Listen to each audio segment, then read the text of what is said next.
Hello students, welcome to online prep channel. This is निशा।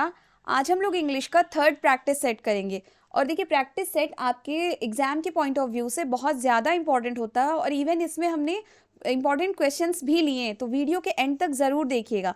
और देखिए, practice set से क्या होता है कि आपको जैसे बहुत कोर में जाने की ज़रूरत भी नहीं पड़ती और आप समझ जाते हैं कहाँ आपको एडजेक्टिव्स लगाना है, कहाँ एडवर्ब लगाना है, नाउन से पहले क्या लगाना है, ये सारी चीज़ों के लिए। इससे पहले 2 प्रैक्टिस सेट हो चुके हैं, तो जिन्होंने भी नहीं देखा है हमारी दोनों क्लासेस वो जा करके देख सकते हैं, प्रैक्टिस सेट 1 और प्रैक्टिस सेट 2। तो आइए चलिए स्टार्ट करते हैं। ये पहला क्वेश्चन क्या कह रहा है, this is dash very book I want to buy. तो देखिए, वेरी के 2 एग्जाम्पल होते हैं। एक क्या होता है, बहुत, जैसे हम लोग कहते हैं वेरी मच, बहुत ज़्यादा, ठीक है। एक होता है, इसका यूज करते हैं, use to emphasize that you are talking about a particular thing और पर्सन, यानी कि किसी पर्टिकुलर थिंग या पर्टिकुलर पर्सन की तरफ हम लोग बहुत ज़्यादा तवज्जो दे के बात कर रहे हैं, बहुत ज़्यादा बल लगा करके बात कर रहे हैं उस चीज़ों के बारे में, ठीक है। तो यहाँ जो बुक है, तो ये एक पर्टिकुलर थिंग है, तो इस यहाँ पे यूज़ हम लोग उसी लिए कर रहे हैं, ये वेरी, ठीक है। अब देखिए, एन का यूज़ वॉवेल्स के लिए होता है, यहाँ कोई भी वॉवेल्स नहीं है, तो ये गलत है। अब ए को देखिए, क्या लिखा है, this is a very book I want to buy, तो ये गलत लग रहा है, ठीक है। अब नेक्स्ट देखिए, दी का यूज हम लोग कहाँ करते हैं, यूज्ड बिफोर स्पेसिफिक और पर्टिकुलर नाउन, यानी कि किसी स्पेसिफिक या पर्टिकुलर नाउन के लिए हम लोग दी का यूज करते हैं, वो भी उस नाउन से पहले। तो यहाँ बुक क्या है, नाउन है, तो उससे पहले हम लोग क्या लगाएंगे, नाउन। तो क्या हो गया, this is the very book I want two by, यानी कि ये वही किताब है जिसे मैं खरीदना चाहती हूँ या चाहता हूँ, ठीक है। क्वेश्चन नंबर 2 क्या कह रहा है, dash is different from that of the 19th century. तो देखिए, यहाँ बात तीनों ऑप्शन देख के समझ में आ गया कि न्यू दिल्ली की हो रही है, ठीक है। और न्यू दिल्ली ये एक पर्टिकुलर प्लेस है, ठीक है। तो ये नाउन हो गया, और नाउन से जस्ट पहले हमें क्या लगाना होता है, दी, ठीक है। तो यहाँ पे ऑप्शन नंबर सी ही एक दिख रहा है जो कि दी है, तो यहाँ पे ऑप्शन नंबर सी हमारा सही है। क्या है, the new Delhi of the 18th century is different from that of the 19th century, यानी कि न्यू दिल्ली की 18th सेंचुरी 19th सेंचुरी से डिफरेंट है, ठीक है। क्वेश्चन नंबर 3 क्या कह रहा है, dash seems enjoyable to you seems troublesome to me, यानी कि डैश जो तुम्हें अच्छा लगता है, अगर इसका हिंदी हम लोग देखें तो जो तुम्हें अच्छा लगता है वो मुझे मुश्किल लगता है, ठीक है। यहाँ पे एक ही सेंटेंस सही लग रहा है, जो, विच का मतलब तो होता है कौन, ठीक है। दैट और इट ये सब गलत है। यहाँ पे सही ऑप्शन क्या है, वॉट। वॉट के देखिए 2 यूज होते हैं, एक क्या होता है, used for asking for information about somebody या समथिंग, यानी कि किसी चीज या किसी इंसान के इंफॉर्मेशन के लिए हम यूज करते हैं, यहाँ यूज करते हैं क्या, ठीक है। और दूसरा यूज क्या होता है, the things that have been mentioned और सेड, यानी कि जो चीजें मेंशन है या कही गई हैं वहां पे हम लोग जो की जगह पर वॉट का यूज करते हैं, तो यहाँ पे हम वॉट लिखेंगे। What seems enjoyable to you seem trouble to me, यानी कि जो तुम्हें अच्छा लगता है वो मुझे मुश्किल लगता है। Next, there is dash in what you say, यानी कि अब यहाँ पे एल्स वाले तो दोनों गलत होंगे क्योंकि इनका मतलब होता है कुछ और, ठीक है। तो देयर इज कुछ और इन वॉट यू से, तुमने जो कहा वो कुछ और है, तो गलत है, ठीक है। देखिए, अब बात करते हैं एनीथिंग और समथिंग की। एनीथिंग और समथिंग, तो देखिए, एनीथिंग का यूज हम लोग करते हैं जब निगेटिव सेंटेंस हो या फिर क्वेश्चन मार्क हो, क्वेश्चन सेंटेंस हो, ठीक है। और समथिंग का यूज हम लोग करते हैं पॉजिटिव सेंटेंस के लिए, ठीक है। तो यहाँ पे देखिए, there is anything in what you से, तो अगर देर इज एनीथिंग हम लगा देंगे तो क्या यहाँ पे, जैसे हम लोग कहते नहीं कि अरे हाँ आपकी बात में कुछ तो है, कुछ तो दम है, मतलब ये पॉजिटिव कहने का मतलब ना कि आपकी बात में हाँ कुछ तो है, यानी कि क्या हो गया कि हम एक अच्छाई बता रहे, तो यानी कि क्या है, पॉजिटिव सेंटेंस है। एनीथिंग का यूज हम लोग कहाँ कर सकते हैं, या तो निगेटिव या तो क्वेश्चन सेंटेंस, ना यहाँ निगेटिव है ना यहाँ क्वेश्चन सेंटेंस है, दैट मीन्स ये गलत है। तो समथिंग लगाएंगे, there is something in what you say, यानी कि आप जो कहते हैं उसमें कुछ है। अगला क्वेश्चन नंबर 5 क्या कह रहा है, ए ने कहा I think I broke my left leg, यानी कि मुझे लग रहा है कि मैंने अपने बाएं पैर को तोड़ दिया। तो बी क्या कहता है, देखिए पहले तो अगर पहला ऑप्शन जो है सो अगर किसी सेंटेंस में लगा, इसका मतलब है कि आगे अभी बात कंटिन्यू होगी, लेकिन नहीं, यहाँ बी ने एक बात कंप्लीट कर दी है, तो ये ऑप्शन हमारा गलत है। नेक्स्ट है हमारा होप नॉट, ठीक है। बी के कहने का मतलब है कि नहीं मुझे ऐसा नहीं लगता है, तो जब हम ये बात कहते हैं तो ऐसा नहीं लगता है मुझे, तो वहाँ हम लगाते हैं डू नॉट, ठीक है। जैसे हम कहते हैं मुझे नहीं पता, तो हम क्या कहते हैं I don't know, I do not know, ठीक है। तो वहाँ पे हम किसका यूज़ कर सकते हैं, डू नॉट। तो डू नॉट का ऑप्शन सिर्फ यही है, होप नॉट गलत है, नन गलत है, ठीक है। यानी कि ये कहेगा, ए ने कहा I think I broke my left leg, मुझे लगता है कि मैंने अपने बाएं पैर तोड़ दिया है। तो बी ने कहा I do not hope it, मुझे ऐसी आशा नहीं है। अब क्वेश्चन नंबर 6 क्या कह रहा है, they think dash better than mine, ठीक है। They like dash better than mine, तो देखिए पहला जो ऑप्शन है ही और शी की बात कर लें, तो ही शी के साथ कभी भी दे नहीं लगा सकते हैं, ठीक है। तो ये ऑप्शन पहले ही गलत हो गया। हिम के साथ हर नहीं होता है, हिम के साथ हिज ही होगा, तो ये भी गलत हो गया, ठीक है। अब नेक्स्ट हिज और हर की बात करते हैं, तो देखिए यहाँ पे क्या है, अगर हम कहते हैं श्याम की बुक तो हम क्या कहते हैं श्याम्स बुक, लेकिन अगर हम कहें श्याम और राम की बुक तो हम ऐसे नहीं लिखते श्याम्स एंड राम्स बुक, हम लिखते हैं श्याम एंड राम्स बुक, यानी कि ये एस हमें कहाँ लगाना होता है, लास्ट में। तो यहाँ देखिए हिज एंड हर, तो ये तो गलत है। ऑप्शन नंबर डी जो है his and hers, they like his and hers better than mine, यानी कि ये उसे और उसे मुझसे ज़्यादा बेहतर मानते हैं, ठीक है, या मुझसे ज़्यादा बेहतर पसंद करते हैं। नेक्स्ट है is there dash wrong with your feet, मतलब क्या तुम्हारे पैर के साथ कुछ गड़बड़ है, तो अदर थिंग और थिंग तो कैंसिल हो गया। क्या अब बात करते हैं एनीथिंग और समथिंग, तो हमने कहा था कि हम एनीथिंग का यूज़ कहाँ कहाँ करते हैं, निगेटिव और क्वेश्चन वर्ड्स के लिए, और समथिंग का पॉजिटिव। यहाँ पे देखिए क्वेश्चन वर्ड है, यानी कि हमारा ऑप्शन नंबर बी जो है एनीथिंग वो सही है, यानी कि is there anything wrong with your feet, क्या आपके पैरों में कुछ गड़बड़ है। अब देखिए क्वेश्चन नंबर 8 क्या कह रहा है, शैल आई सिट, 8 में ए पर्सन जो है वो कह रहा है shall I sit at this end of the boat और द अदर एंड, क्या मैं बोट के इस एंड पे बैठ जाऊं या दूसरे एंड पे। बी ने कहा you can sit at dash and, यानी कि अब ये डैश में क्या होगा, देखिए बोथ मतलब आप दोनों एंड पे बैठ सकते हैं, तो एक साथ दोनों एंड पे तो वो बैठ ही नहीं पाएगा, तो वो गलत हो गया। ईच का मतलब होता है प्रत्येक, तो ये भी दो से ही रिलेटेड आता है, ठीक है। अब बात करते हैं ईदर और एनी, तो ईदर का यूज़ हम लोग करते हैं, एनी का पहले समझते हैं, refer only one choices out of group of more than 2 option, यानी कि जब 2 ऑप्शन से ज़्यादा हमारे पास ऑप्शन हो तो वहाँ हम यूज़ करते हैं एनी का, लेकिन अगर हमारे पास सिर्फ 2 ही ऑप्शन हो तो वहाँ हम यूज़ करते हैं ईदर का।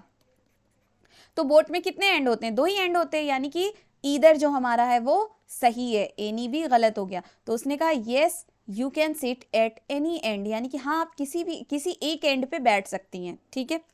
अगला क्या कह रहा है question number 9, would you like this one और अदर वन, तो बी ने कहा डैश विल डू, यानी कि ए ने पूछा क्या तुम ये एक पसंद करोगे या दूसरा एक, ठीक है, एक ही की बात कर रहा है।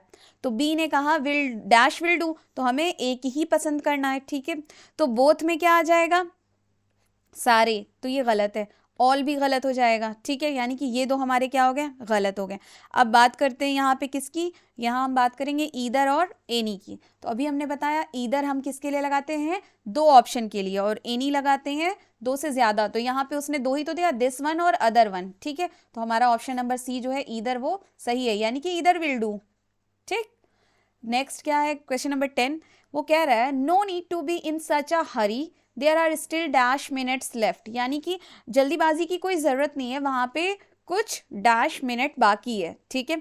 अब देखते हैं यहाँ पे ऑप्शन, हम लोग जो यूज़ करते हैं अ लिटिल या लिटिल, इनका यूज़ कहाँ लगता है, छोटे के लिए, तो छोटा समय तो कभी नहीं होता है, समय कुछ हो सकता है लेकिन छोटा नहीं हो सकता है, यानी कि ये दोनों ऑप्शन गलत हो गए। अब बात करते हैं यहाँ पे 2 ऑप्शन बचे, अ फ्यू और फ्यू, ठीक है।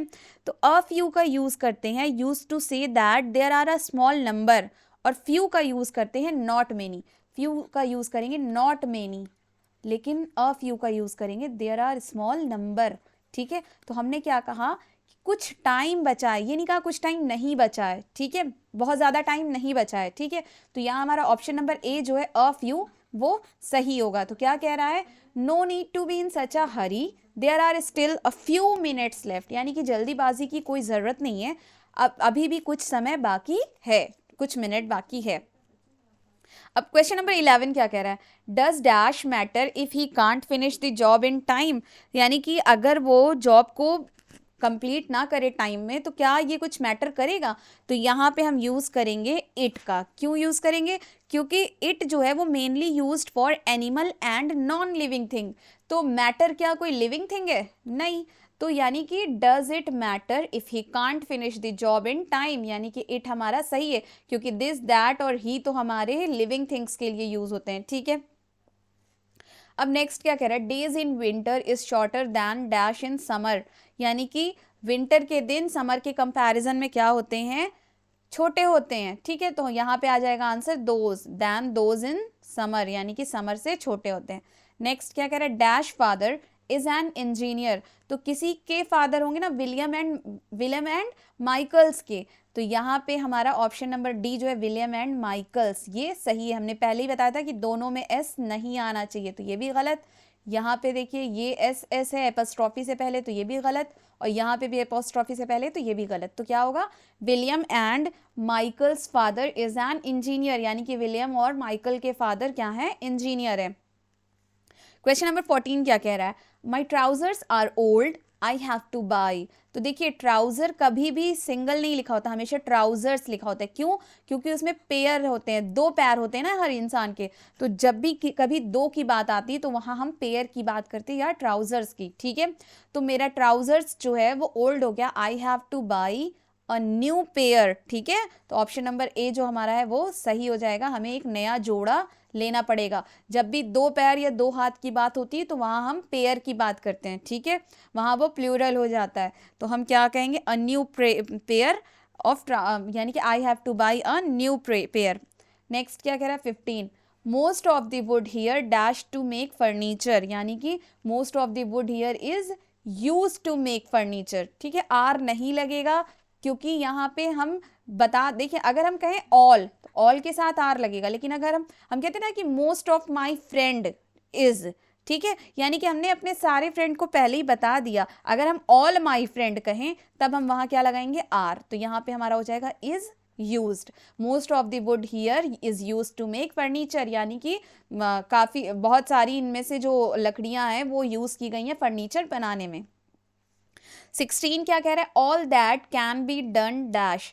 तो देखिए यहाँ पे हमारा जो है ऑल दैट, ऑल को यहाँ पे हमारा ऑप्शन नंबर जो बी है, सी है, वो सही है, sorry A, has been done. All that can be done has been done, मतलब जो कुछ किया जा सकता था वो किया जा चुका है। अब देखिए ऑल क्या होता है? ऑल को हम लोग दो तरह से लिखते हैं। ऑल हमारा दो हो सकता है, एक सिंगुलर भी हो सकता है और एक प्लूरल भी हो सकता है। ठीक है, तो यहाँ पे सिंगुलर अगर किया गया क्या काम काउंटेबल होगा तो हम क्या लेंगे? सिंगुलर लेंगे, और अगर किया गया काम अनकाउंटेबल होगा तो हम प्लूरल लेंगे। लेकिन हम क्या कह रहे हैं? All that can be done has been done, यानी कि all that can be done, यानी कि जो किया जा सकता था। ठीक है, यानी कि हमने वो कर दिया है। ठीक है, तो वो काउंटेबल हो गया, यानी कि हमारा ऑप्शन नंबर ए जो है हैज़ बीन डन वो सही है। अगर वो अनकाउंटेबल काम होता तो हम कर ही ना पाते पूरा कंप्लीट। ठीक है, तो हमारा क्या हो गया? जो कुछ किया जा सकता था वो किया जा चुका है। Next, all of them dash interested in photography, यानी कि क्या यहाँ हो जाएगा? All of them are interested, बहुत सारे लोग हैं ऑल। ठीक है, यानी कि वो सारे क्या? Are interested. हमने कहा था ना कि अगर हम कहेंगे सम ऑफ या मोस्ट ऑफ माई फ्रेंड, ठीक है, तो वहां हम क्या लगाएंगे? इज। लेकिन हम कहेंगे ऑल माई फ्रेंड या ऑल ऑफ देम, तब हम क्या लगाएंगे? आर। तो यहाँ देखिए ऑल ऑफ देम के साथ हम क्या लगाएं? All of them are interested in photography, यानी कि वो सारे फोटोग्राफी में इंटरेस्टेड हैं। नेक्स्ट क्या कह रहा है? Dash have you read today. तो यहाँ पे ऑप्शन है how many news, how many piece of news, how much pieces of news, how much pieces of news. ठीक है, तो यहाँ पे देखिए क्या है, मेनी का यूज हम लोग करते हैं काउंटेबल नाउन के लिए। ठीक है, काउंटेबल नाउन के लिए, और मच का यूज करते हैं नॉन काउंटेबल नाउन के लिए। ठीक है, तो हमने पढ़ लिया यानी कि काउंटेबल होगा, तो हाउ मच के तो दोनों ऑप्शन खत्म हो गए। अब नेक्स्ट बचा क्या, हाउ मेनी न्यूज़ और how many pieces of news. तो अब देखिए news is one those noun that look plural but always take और ट्रीटेड अ सिंगुलर वर्ब, यानी कि न्यूज़ एक ऐसा प्लूरल है जिसका यूज़ हम लोग क्या करते हैं, सिंगुलर के लिए यूज़ करते हैं। लेकिन अगर हम, और इसी तरह अगर हम बात करें, इसी में बहुत सी चीज़ें सिंगुलर होने के बावजूद हम उसे या मतलब ए या एन नहीं लगाते, यानी कि उसे सिंगुलर नहीं कहते। जैसे अगर हम बात करें सोप की, तो हम ये नहीं कहते अ सोप, हम कहते क्या है, बार ऑफ सोप, यानी कि सोप का बार, सोप की बट्टी, ठीक है। या फिर इंफॉर्मेशन होती है तो हम क्या कहते हैं, इंफॉर्मेशन को पीस ऑफ इंफॉर्मेशन, ठीक है, पीसेस ऑफ इंफॉर्मेशन, यानी कि इंफॉर्मेशन की कुछ पीस हमारे पास है। तो ऐसे ही समाचार, सूचना और सलाह, याद कर लीजिए, समाचार, सूचना और सलाह, इन सब को यूज करने से पहले हमें पीसेस लगाना पड़ता है। तो ऑप्शन नंबर जो बी है हमारा वो सही है। How many pieces of news have you read today, तुमने कितने न्यूज आज पढ़ लिए हैं, ठीक है। अब नेक्स्ट हमारा क्या है, all the dash given by mister Sohan dash quite helpful to us all. तो देखिए ऑल दी, जब ऑल लग जाता है, ठीक है, तो प्लूरल एक ही आएगा, दो नहीं आएगा, तो हम एडवाइसेस का यूज नहीं करेंगे, हम वहां एडवाइस का यूज करेंगे, ठीक है। तो all the advice dash given by mister Sohan is quite helpful to all us, यानी कि आर क्वाइट नहीं, इज होगा, ठीक है।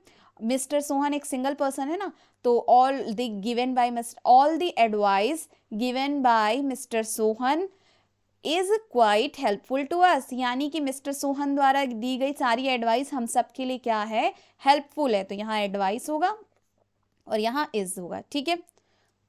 अब नेक्स्ट क्या है, Meena is a close friend of. तो मीना मैरी की, यहाँ देखिए मैरी इज मदर से रिलेटेड है, तो मैरी की मम्मी की, ठीक है। तो इसको अगर हम लोग इंग्लिश करें तो क्या होगा, मैरीज, मैरी की मतलब मैरीज मम्मीज, ठीक है। तो यहां हमारा क्या हो जाएगा, मैरीज मदर्स। तो ऑप्शन नंबर सी जो हमारा है वो सही है, सॉरी, ऑप्शन नंबर बी जो हमारा है मैरीज मदर्स वो सही है। अब नेक्स्ट 21 क्या कह रहा है, my younger sister wears modern dash. तो देखिए क्लोथिंग्स कुछ नहीं होगा, ड्रेसिंग नहीं होगा, अब क्या आएगा हम लोगों का, क्लोथ्स, यानी कि ऐसा थोड़ी कि एक ही कपड़े पहनती है, वो जितने भी कपड़े पहनती है, my younger sister wears modern, यानी कि वो क्या पहनती है, मॉडर्न कपड़े पहनती है, ठीक है। ए कह रहा है where is your father, B कह रहा है at mister Nair, at the mister Nair's, at mister Nair's, at mister Green's, ठीक है। तो यहाँ पे हमारा, हमने कहा जब हम पर्टिकुलर किसी इंसान, ठीक है, या पर्टिकुलर किसी चीज की बात करते हैं तो दी लगाते हैं, तो यहाँ एक ही ऑप्शन में दी है, ऑप्शन नंबर बी, तो एट दी मिस्टर नायर्स, ठीक है। नेक्स्ट क्वेश्चन नंबर 23 क्या कह रहा है, he has 3 brothers, John is the dash of the 3, यानी कि उसके पास 3 भाई हैं और जॉन उनमें से डैश है, उन तीनों में से डैश है। अब वो डैश क्या है, तो देखिए यहाँ पे क्लेवर की बात कर रहा है। अगर हमें यहाँ पे अगर हम बात करें, अगर हमें मोस्ट ज़्यादा क्लेवर कहना है किसी को, तो हम सीधे कह देंगे कि वो क्या है, क्लेवरेस्ट है। यहाँ पे हम सुपरलेटिव डिग्री का यूज़ करें, सुपरलेटिव डिग्री क्या होती है, या तो मोस्ट बताए, या तो कम बताए, या तो लीस्ट क्वालिटी बताए, या फिर हाईएस्ट क्वालिटी बताए। तो ये देखिए हम लोग इसको 3 तरह से लिखते हैं, क्लेवर, क्लेवरर और क्लेवरेस्ट, ठीक है। तो अगर हमें मोस्ट बताना, ज़्यादा बताना है, तो हम सीधे क्लेवरेस्ट लिख देंगे। तो हमारा ये ऑप्शन मोस्ट क्लेवरेस्ट गलत है, मोर क्लेवर गलत है, क्लेवरर तो बीच का है, ये गलत है, यानी कि ऑप्शन नंबर सी क्लेवरेस्ट क्या है, सही है। यानी कि उसके पास 3 भाई हैं और उन तीनों में जो जॉन है वो सबसे ज़्यादा चालाक है। नेक्स्ट 24 क्या कह रहा है, the pianos in the other store are dash but dash. तो अब देखिए यहाँ पे क्या है, सस्ते की बात कर रहा है, ठीक है। तो अगर हम, तो फिर अगर यहाँ बात करें तो चीप होता है, चीपर होता है, ठीक है। तो अगर हमें ज़्यादा चीप बताना है तो हम चीपर कह देंगे, तो यानी तो हमें मोर चीप की कोई ज़रूरत नहीं है, गलत हो जाएगा। अब बता चीपर, दो ऑप्शन बचे, ठीक है। The pianos in the other store are, इतना पता चल गया, यहाँ क्या है, cheaper, but not as good, ये सही है, लेकिन उसकी तरह अच्छा नहीं है, ठीक है। अब नेक्स्ट 25 क्या कह रहा है, they came dash than we had expected, यानी कि हमने एक टाइम एक्सपेक्ट किया था, ठीक है, वो उससे पहले नहीं आया। तो जब हम एक्सपेक्टेड टाइम की बात करते हैं कि हमने एक्सपेक्ट किया था आप 5 बजे पहुंच जाओगे, आप पहुंचे 7 बजे, ठीक है, काफ़ी लेट हो गया, तो वहाँ हम यूज़ करते हैं मच का। तो यहाँ हमारा ऑप्शन नंबर बी जो है वो much later, they came much later than we had expected, यानी कि हमने जितना एक्सपेक्ट किया था वो उससे भी ज़्यादा लेट में पहुंचा। तो आज की क्लास हमारी यहीं ख़त्म होती है। आई होप आप लोगों को ये प्रैक्टिस सेट काफ़ी ईजिली समझ में आया होगा और बहुत ज़्यादा ये हेल्पफुल भी रहा होगा। तो अगर किसी को किसी क्वेश्चन में कोई भी कन्फ्यूजन हो तो आप टेलीग्राम चैनल पे भी पूछ सकते हो और कमेंट सेक्शन में भी पूछ सकते हैं। और जो भी यहाँ न्यू स्टूडेंट्स हैं वो चैनल को सब्सक्राइब कर लें, बिकॉज अपकमिंग जितने भी प्रैक्टिस सेट होंगे वो इसी पे बताए जाएंगे, ठीक है। Thank you.